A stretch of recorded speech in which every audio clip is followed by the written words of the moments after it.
Johns Island, an island in Charleston, South Carolina, which is one of the largest islands in the country. Johns Island is bordered by Wadmalaw, Seabrook, Kiowa, Edisto, Folly, and James Islands. The island is deeply rooted in rich history and culture.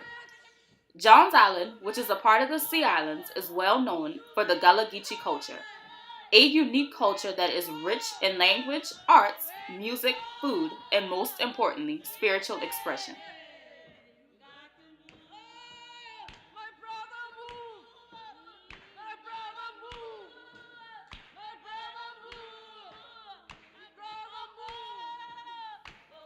Somewhere on Johns Island, Slash Road to be exact, there was a dark-skinned man named Mr. Lewis Papa Gathers. During the early 1800s, photography was limited, so there are no pictures of Papa. He had two other sisters, Martha and Sarah. Papa was a hard-working man. He was a farmer and would sell his produce at the market. Eventually, he worked for Limehouse Produce. Papa died in 1958 and is buried in the cemetery at Wesley United Methodist Church. Behind every great man is an even greater woman. Not too far behind Papa was his wife, Mrs. Diana Mama Gathers. Mama was born to Charles and Elvira Chisholm. Mama was described by many as a big-boned woman of short stature. Although she was short, she was powerful and didn't mind speaking her mind. Mama had a nurturing spirit and took care of her grandchildren and great-grandchildren. Mama would dress to kill. She would accessorize every outfit with her pearl necklace, earrings, and you can't forget her wig. Not only did Mama enjoy attending church, but she was also a traveler. She loved to travel to downtown Charleston and Saul Legree Road on James Island to visit her family members. There are many close relatives, including the Chisholms, Stanyard, Wright, Grant, and Dees families. She would also walk from Slash Road to North Edenville Road. Mama died on August 2nd, 1984, and is also buried in Wesley's Cemetery.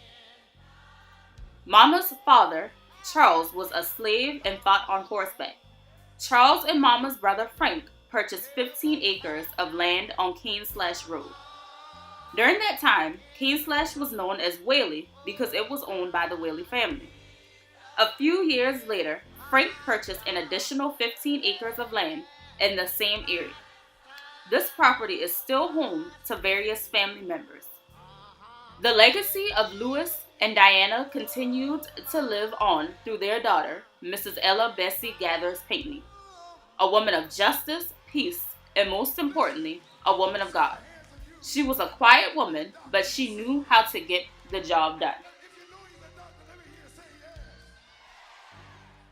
Well, Grandmama came out that closet and she made her way back to the living room. And everybody was just singing and praising the Lord. The children had gotten happy. The white lady. Johns Island's rich history has ties to the civil rights movement, specifically the Medical College Hospital strike of 1969. The Medical College today is known as Medical University of South Carolina. Various family members participated in this 100-day strike for better wages, including Ella Bessie Pinckney.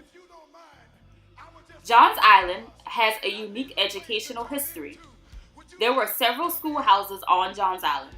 Most schoolhouses had 1 to 2 rooms. There was Miller Hill School near River Road, Hot Gap School, which was built near Plow Ground Road, and Mount Zion Elementary on River Road. There was also a mobile library service for the rural areas starting in the 1930s that was sponsored through the Charleston County Library. Education was and still is important to our family. From 1992 to 1995, Bessie attended the prime literacy class on Johns and Wadmalaw Islands. Education continues to be held of high standard to this family. Currently, Johns Island continues to thrive and flourish in so many ways.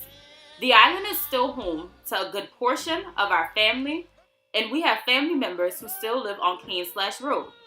The rich history of Johns Island continues to live on through the descendants of Lewis and Diana Gathers.